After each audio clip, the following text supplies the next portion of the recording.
உங்ககிட்ட என்ன டிஸ்கஸ் பண்ண போறேன் அப்படின்னு பாத்தீங்கன்னா, ஒரு டோர்னமெண்ட் ஆர்கனைசேஷன் எப்படி இருக்கணும், அது வந்து எவ்வளவு பெர்ஃபெக்ட்டா வந்து அதை நடத்தி முடிக்கணும். இப்போ ஒரு டோர்னமெண்ட் லைக் நான் வந்து அத்லெட்டிக் பத்தி தான் பேச போறேன். ரீசனா நிறைய இடத்துல நான் அப்சர்வ் பண்ணி அதுல நீங்க இதெல்லாம் மாத்திக்கணும், எந்த லெவலுக்கு நீங்க வந்து ஒரு பெர்ஃபெக்டான ஒரு டோர்னமெண்ட்டை நீங்க கண்டக்ட் பண்ணணும் அப்படின்றத பத்தி தான் நான் உங்ககிட்ட பேச போறேன். ஸோ ரொம்ப யூஸ்ஃபுல்லா தான் இருக்க போகுது. நீங்க ஏதாவது ஒரு டோர்னமெண்ட் ஆர்கனைஸ் பண்றீங்க, ஏதாவது ஒரு மீட் வந்து நீங்க சக்சஸ்ஃபுல்லா நடத்தணும் அப்படின்னு நீங்க நினைச்சீங்கன்னா, இப்போ நான் சொல்ல போற பாயிண்ட்ஸ் எல்லாத்தையுமே நீங்க தெளிவா நோட் பண்ணி வச்சுக்கிட்டீங்கன்னா உங்களுக்கு ரொம்ப யூஸ்ஃபுல்லா இருக்கும். ஸோ அதுல ஒரு 5 பாயிண்ட் இருக்கு. அந்த 5 பாயிண்ட்டையுமே நீங்க எவ்வளவு பெர்ஃபெக்ட்டா யூஸ் பண்றீங்கன்றத பொறுத்து நீங்க வருஷம் அந்த டோர்னமெண்ட்டை நீங்க ஆர்கனைஸ் பண்ணீங்கன்னா அதுல உங்களோட ஸ்டூடெண்ட்ஸ் நிறைய பேர் most of the students participation பண்றதுக்கான சான்சஸ் இருக்கு. இதே நீங்க அதுல ஒரு சிலது மிஸ்டேக் பண்ணாலோ மைனஸ் பண்ணாலோ அது தப்பா பண்ணாலோ அடுத்த வருஷம் உங்களோட என்ட்ரிஸ் வந்து குறையிறதுக்கான சான்சஸ் நிறைய இருக்கு. அதனால இப்போ நான் சொல்ற பாயிண்ட்ஸ்லாம் நீங்க தெளிவா நோட் பண்ணிக்கோங்க. டைமிங் இருக்கணும். டைமிங் அப்படின்னா என்ன சொல்லுவீங்க, என்ன சொல்லலாம்? டைமிங்னா இப்போ ஒரு ஈவெண்ட் நம்ம வைக்கிறோம் அப்படின்னா பெர்ஃபெக்டான டைமிங் இருக்கணும். லைக் ஏர்லியா ஸ்டார்ட் பண்ணணும், ஒரு ஒரு பஞ்சுவாலிட்டியா இருக்கணும். இந்த டைம்ல இந்த ஈவெண்ட் வைக்கணும், சீஃப் கெஸ்ட் இந்த டைம்ல வருவாங்க, இந்த இனாகரேஷனா இந்த டைமு, ஸோ இன்னைக்கு இந்த டைம்ல இந்த ஈவெண்ட் முடிஞ்சிடும். அந்த மாதிரி டைமிங் அப்படின்றத பெர்ஃபெக்டா ஃபாலோ பண்ணணும். அது ஒரு ஈவெண்ட்டை வந்து சக்சஸ்ஃபுல்லா நடத்துறதுக்கு அது ரொம்ப ஹெல்ப்ஃபுல்லா இருக்கும். அதனால இந்த டைம்ல இந்த ஈவெண்ட் முடிஞ்சிடும் அப்படின்ற மாதிரி கூட அந்த டைமிங்கை நீங்க நோட் பண்ணி வச்சிருந்தீங்கன்னா கூட உங்களோட ஈவெண்ட்டை ஃபர்ஸ்ட் ஆஃப் ஆல் ரொம்ப ஈஸியா ஷார்ட் அண்ட் ஸ்வீட்டா முடிச்சிடலாம். ஸோ டைமிங்கை நீங்க ஃபாலோ பண்றது ரொம்ப important. So second, order of event. இப்போ அத்லெட்டிக்ஸ்ல இப்போ ஒரு 2-3 days ஒரு ஈவெண்ட் நடக்குது, ஒரு அத்லெட் மீட் நடக்குது அப்படின்னா ஆர்டர் ஆஃப் ஈவெண்ட் ரொம்ப இம்பார்ட்டன்ட். ஏன் சொல்றேன்னு பாத்தீங்கன்னா, எந்தெந்த ஸ்டூடெண்ட்ஸ் எந்தெந்த நாள் பார்ட்டிசிபேட் பண்றாங்க, எந்தெந்த ஈவெண்ட் எந்தெந்த டைமிங்ல நடக்குது அப்படின்ற ஆர்டரே இல்லைன்னா ஸ்டூடெண்ட்ஸ்க்கு வந்து எப்படி அவன் கரெக்டா வார்ம் பண்ணுவான், கரெக்டா எப்படி வந்து அவன் ஈவெண்ட்டுக்கு போவான், எப்படி அவன் வந்து அவனோட ஈவெண்ட்டை பெர்ஃபெக்ட்டா பண்ணுவான், அவனோட ஈவெண்ட்டை வந்து அவன் எப்படி ஃபோக்கஸ் பண்ணுவான், நீங்களே சொல்லுங்க பார்க்கலாம். ஸோ ஆர்டர் ஆஃப் ஈவெண்ட் அப்படின்ற ஒன்று ரொம்ப இம்பார்ட்டன்ட். ஸோ ஒரு ஈவெண்ட் நீங்கள் ஆர்கனைஸ் பண்ணும்போது ஆர்டர் ஆஃப் ஈவெண்ட்ல எல்லா டைமிங்குமே பெர்ஃபெக்டாக நடந்துருமா அப்படின்னு சொல்லி கேட்டீங்கன்னா நடக்க முடியாது. ஸோ பெரிய பெரிய நேஷனல் மீட்ல ஒவ்வொரு ஈவெண்ட்டுக்குமே ஒவ்வொரு ஸ்பெசிஃபிக்கான ஆஃபீஸர்ஸ் இருப்பாங்க, ஒவ்வொரு டைமிங் எல்லாத்தையும் கரெக்டாக பஞ்சுவல் எக்ஸாக்ட் டைமிங்கை ஃபாலோ பண்ணுவாங்க. பட் ஆனால் ஒரு சில லோக்கல்ஸ் ஈவெண்ட்ஸ்லாம் அதை ஃபாலோ பண்ணுறது கஷ்டம். ஏன்னா அஃபீஷியல்ஸ் கம்மியாக இருப்பாங்க, ஆர்கனைஸ் பண்ணுறது கமிட்டி வந்து ரொம்ப லோவாக இருப்பாங்க. அதனால ரொம்ப டிஸ்அட்வான்டேஜாக இருக்கலாம். அதனால மேபி கொஞ்சம் டைம் முன்ன பின்ன வரலாம். பட் ஆனால் ஆர்டர் ஆஃப் ஈவெண்ட்ல டைமிங் மென்ஷன் பண்ணி இந்தந்த டைமிங் இந்தந்த ஈவெண்ட் நடக்கும் அப்படின்றத நீங்கள் முன்னாடியே சொன்னீங்கன்னா மேபி பெட்டராக இருக்கும் உங்களோட ஈவெண்ட் சக்ஸஸ்ஃபுல்லாக நடக்கிறதுக்கு. Next point, officials. So officials நம்ம எடுத்துக்கிட்டோம்னா குவாலிஃபைடு அஃபீஷியல்ஸ் வரணும், வந்தால் பெட்ரு உங்களோட ஈவெண்ட்டை சக்ஸஸ்ஃபுல்லாக கொண்டு போகிறதுக்கு. ஏன்னா ஒரு ஈவெண்ட்டை வருஷம் நல்லா கொண்டு போகணும், நல்லா மேலே போகணும் அப்படின்னு நீங்கள் நினச்சிட்டு இருக்கும்போது அதுக்கான அஃபீஷியல்ஸ், அதுக்கான குவாலிஃபையான அஃபீஷியல்ஸ், அந்த ஃபீல்டு ரிலேட்டடா ஒரு அஃபீஷியல்ஸ் இருந்தாங்க அப்படின்னா கண்டிப்பா அந்த ஈவெண்ட், அந்த ட்ராக் ஈவெண்டோ ஃபீல்டு ஈவெண்டோ சக்சஸ்ஃபுல்லா கம்ப்ளீட் பண்ணுவாங்க. அதை விட்டுட்டு இப்பதான் லேர்ன் பண்ணிட்டு இருக்கவங்களோ இல்ல இப்போ புதுசா இருக்கிறவங்களோ ஒண்ணுமே தெரியாதவங்கள கூட்டிட்டு வந்து இறக்கிட்டு அவங்கள போயிட்டு இதை பாருங்க, இந்த ஒர்க் நீங்க பாருங்க, இப்போ ஒரே நேரத்துல இதையும் பார்க்கணும் அதையும் பார்க்கணும், இது ரிசல்ட் எழுதணும் அந்த ரிசல்ட் எழுதணும் அப்படின்னு சொல்லி நம்ம சொல்லிட்டு இருந்தோம்னா அது அவங்களுக்கும் கன்ஃபியூஷன் ஆகும், அத்லெட்ஸ்க்கு ரொம்ப டிஸ்அட்வான்டேஜா இருக்கும். ஏன்னா நான் பார்த்த வரைக்கும் இதுல வந்து சொல்லலாம், ஏன்னா நிறைய ஈவெண்ட்ஸ்லாம் வந்து ஒரு எப்படி ஆர்கனைஸ் பண்ணணும், எப்படி கரெக்டா அவங்களுக்கு வந்து சொல்லணும், கன்வே பண்ணணும் ஸ்டூடெண்ட்ஸ்க்கு அப்படின்றதே அவங்களுக்கு தெரியல. அதுதான் ரொம்ப இம்பார்ட்டன்ட். அப்பதானே அந்த அத்லெட் வந்து அவன் அடுத்த லெவலுக்கு போகணும். அப்படின்னா இப்ப ஒரு ஹீட்ஸ்ல உட்காந்துருக்கான், 4 ஹீட்ஸ் இருக்காங்க, அடுத்த செமி ஓட போறானா இல்ல டேரக்ட் ஃபைனல் ஓட போறானா, டைமிங் எப்படி இருக்கு, அவங்க அந்த அஃபீஷியல்ஸ் வந்து கன்வே பண்ணாதான் அவங்களுக்கு தெரியும். அதை அவங்க சொல்லலை அப்படின்னா அவன் அடுத்து அந்த ரேஸ் எப்படி ஓட போறான், ஃபைனல் ரேஸ் எப்படி ஓட போறான் அப்படின்றது அவனுக்கு தெரியாது. அதனால அஃபீஷியல்ஸ் வந்து குவாலிஃபைடு அஃபீஷியல்ஸ் இருந்தா பெட்ரு. அப்படி இல்லை ஃப்ரெஷர்ஸா இருக்காங்கன்னா முன்னாடியே 2-3 நாளைக்கு முன்னாடியே அவங்களை கூப்பிட்டு இதுதான் பண்ண போறோம், இதெல்லாம் பண்ண போறோம். ஏன்னா ஆர்கனைசர் கமிட்டிக்கு வந்து ஒரு எக்ஸ்பீரியன்ஸ் இருக்கும், அவங்க ஃப்ரெஷர்ஸா இருக்க முடியாது. அவங்க வந்து அவங்களோட அஃபீஷியல்ஸ்க்கு வந்து ஃபுல்லா எக்ஸ்பிளனேஷன் கொடுத்து இருக்கணும். அப்பனாதான் அவங்களும் ஒரு கிளாரிஃபை ஆவாங்க. ஸோ இதெல்லாம் நம்ம ஸ்டூடெண்ட்ஸ் கிட்ட கன்வே பண்ணணும், இதெல்லாம் ப்ராப்பராக நடக்கணும், இந்தந்த ஈவெண்ட்டை இந்தந்த மாதிரி தான் பண்ணணும் அப்படின்றத தெளிவாக சொல்லி தருவாங்க. ஸோ அதுவே சொல்லி தரணும்னா அதுக்கு மேலே நம்ம ஒன்றும் சொல்ல முடியாது. ஸோ அஃபீஷியல்ஸ் குவாலிஃபைடு இருக்கணும். Next volunteers.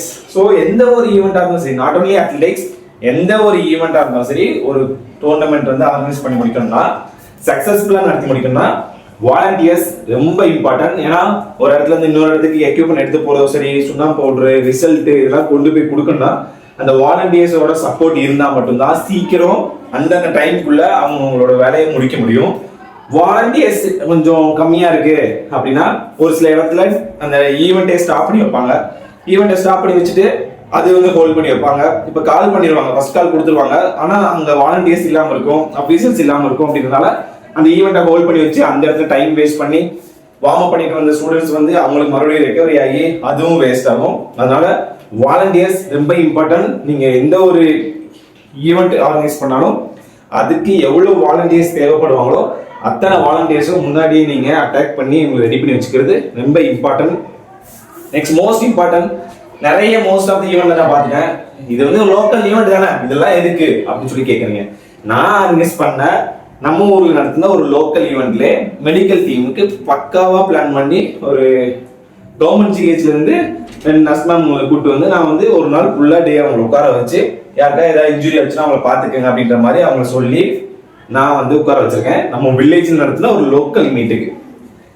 பெரிய பெரிய வில்லேஜ் டிஸ்ட்ரிக்ட்ல நடக்கிற ஒரு டிஸ்ட்ரிக்ட் மீட்டோ இல்லை சகோதரியா டோர்னமெண்ட்ஸ்லயோ ஒரு மெடிக்கல் டீம் ப்ராப்பரா இருக்கணும், போதுமான அளவு இருக்கணும். மினிமம் 2 பேராவது இருக்கணும், நல்லா தெரிஞ்சவங்களா இருக்கணும். அவங்களுக்கு என்ன ப்ராப்ளம், என்ன வந்து அங்க பிரச்சனை நடக்குது, ஓடி வந்து மசில் புல் ஆயிடுச்சுனாலோ இல்லை ரொம்ப டயர்டாகி மூச்சு விட முடியாமல் இருக்கானோ, கீழே விழுந்து இன்ஜுரி ஆயிடுச்சோ அப்படின்னா உடனே அங்கே அவனை தூக்கி ஹெல்ப் பண்ற அளவுக்கு முடிஞ்ச அளவுக்கு ஒரு மெடிக்கல் டீம் இருக்கணும். போதுமான வசதி இருந்தே ஆகணும். இதெல்லாம் மைனஸா சொல்லவே கூடாது. ஏன்னா மெடிக்கல் டீம் இல்லை அப்படின்னா அந்த இடத்துல ஒரு ஸ்போர்ட்ஸ் ஈவெண்ட் வந்து சக்சஸ்ஃபுல்லா நடக்குதுன்னே சொல்ல முடியாது. ஏன்னா திடீர்னு ஒன்று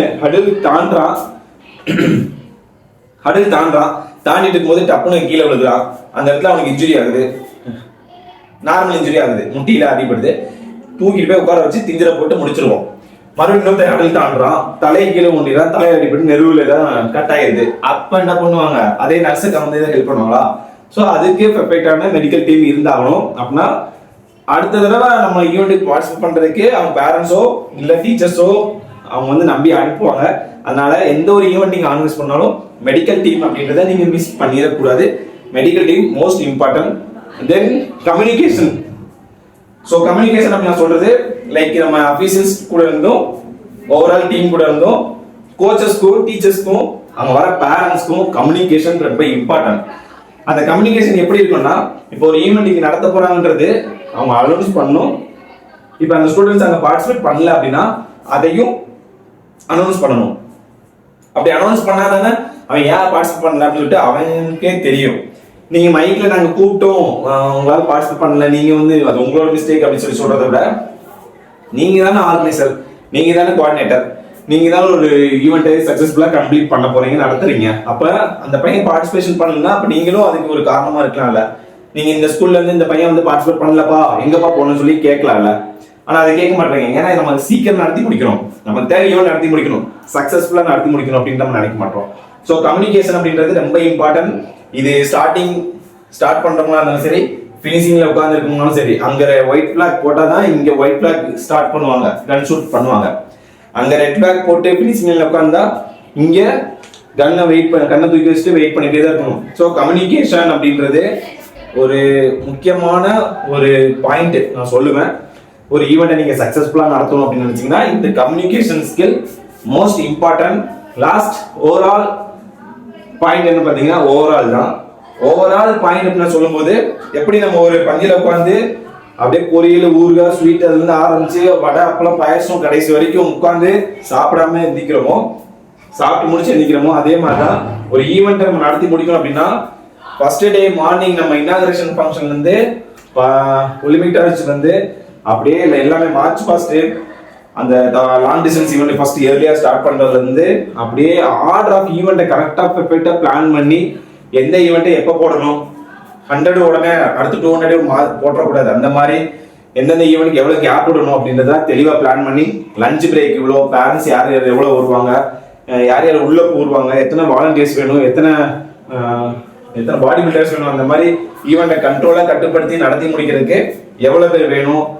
ஸோ எவ்வளோ எக்யூப்மெண்ட்ஸ் வேணும், அந்த மாதிரி எல்லாத்தையுமே தெளிவாக பிளான் பண்ணி பண்ணால் மட்டும்தான் ஒரு ஸ்போர்ட்ஸ் ஈவெண்ட் வந்து சக்ஸஸ்ஃபுல்லாக நடத்தி முடிக்க முடியும். இப்போ நீங்கள் என்கிட்ட கேட்கலாம், நீ என்ன அவ்வளோ பெரியவனா, உனக்கு என்ன அவ்வளோது தெரியுமா, நீ என்ன அப்படி என்ன பெரிய ஈவெண்ட் நடத்திருக்கீங்களான்னு கேட்கலாம். நான் அவ்வளோ பெரிய ஈவெண்ட்லாம் நடந்தது கிடையாது, நான் அவ்வளோ பெரிய ஆளும் கிடையாது. ஏன்னா நான் சும்மா என்னோட வில்லேஜ்ல ஒரு 5-6 ஈவெண்ட் நான் கண்டக்ட் பண்ணியிருக்கேன். அதுலேருந்து நான் நிறைய விஷயம் லேர்ன் பண்ணியிருக்கேன். நானும் அடிப்பட்டவன் தான், ஆனால் அடிவாங்கினது நான் அப்படின்ற மாதிரி நானும் நிறைய விஷயத்துல தப்பாக பண்ணி கரெக்ஷன் பண்ணவன் தான். அந்த கரெக்ஷன் பண்ணதை தான் நான் உங்ககிட்ட ஷேர் பண்ணிட்டு இருக்கேன். இனிமேல் நீங்கள் யாரும் அந்த கரெக்ஷன் பண்ணிடக்கூடாதுல்ல. ஒரு தடவை நான் தப்பு பண்ணலாம், என்கிட்ட நீங்கள் ஏதாவது அந்த தப்பை மாற்றி நீங்கள் அதை யூஸ் பண்ணிக்கிட்டீங்கன்னா உங்களோட ஈவெண்ட் சக்ஸஸ்ஃபுல்லாக நடக்கல அப்படின்ற ஒரு ரீசனுக்காக தான் நான் உங்ககிட்ட ஷேர் பண்ணுறேன். ஸோ இந்த பாயிண்ட்ஸ் எல்லாத்தையுமே நீங்கள் கரெக்டாக யூஸ் பண்ணிட்டீங்க அப்படின்னா உங்களோட ஸ்போர்ட்ஸ் ஈவெண்ட் சக்ஸஸ்ஃபுல்லாக நடக்கும். இது தாண்டி வேற ஏதாவது ஒரு ஸ்போர்ட்ஸ் ஈவெண்ட் சக்ஸஸ்ஃபுல்லாக நடத்தணும்னா இதுவும் வேணும் ப்ரோ அப்படின்னு நீங்கள் ஏதாவது திங்க் பண்ணீங்கன்னா கமெண்ட்ல தட்டி விட்டு போங்க. நான் அதை பார்த்து நானும் தெரிஞ்சுக்கிறேன். இல்லை அது எனக்கு ஏதாவது நான் மறந்துட்டேனா அப்படின்றத நான் செக் பண்ணுறேன். அப்புறம் நம்மளோட ஸ்போர்ட்ஸ் கண்டென்ட் எல்லாமே ரெகுலராக வேணும்னு நினச்சிங்கன்னா சேனல் மறக்காம ஃபாலோ பண்ணி சப்ஸ்கிரைப் பண்ணுங்க. தேங்க்யூ, பாய்.